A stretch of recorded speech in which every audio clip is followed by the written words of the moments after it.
In Euro 96, you won, I think, PFA Player of the Year in 96, but didn't start a game. Yeah.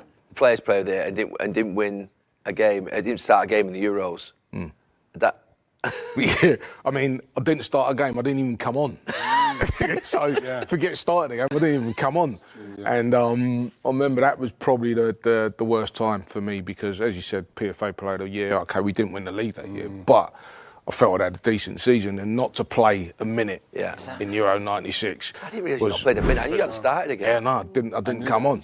I knew that as well because obviously I didn't get into the squad. Yeah. And I thought, well, Les and who's the PFA Player of the Year, and Robbie Fowler, who was doing what he was doing as well, playing well. You think, okay, but then to see none of them get even a minute. No, Robbie came on. Did Robbie come on? What game did he come on? Because he came on in the first game. Because I remember after the first game, we went to training the next day.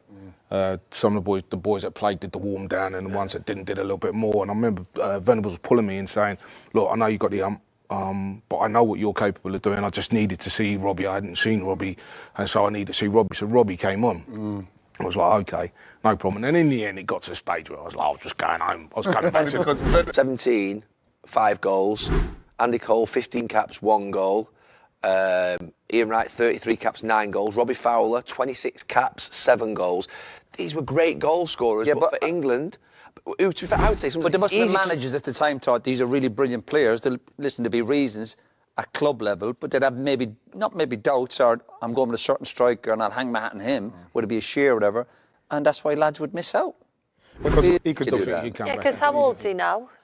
29, is he? Is that all he is? He's about 30 now. 29, 30. You know something? Harry Kane could if in the right team. He's 47 behind Alan Shearer. So he'd need 2 seasons back, wouldn't it? So we had to get, so most of your parachute payments went on paying these guys to leave your football club. Wow. Because they were sat there. No other club was coming in to take them. Who were those players at the time that you were talking? I mean, there was some big. You had big money, didn't you? That QPR team that went down.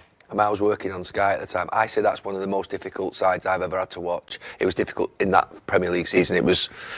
They weren't putting a shift in some of them, were they? Exactly. And so you had those players that were on 60s and 70 grand a week at QPR. I mean, I remember it. Yeah. When QPR went down, they were the 5th best players in the Premier League, and an average gate of 14,500. So so those players weren't going to leave your football club. Of course. Because no one else was going to take them on the money that they were on. So the only way you get rid of them is to pay them to go.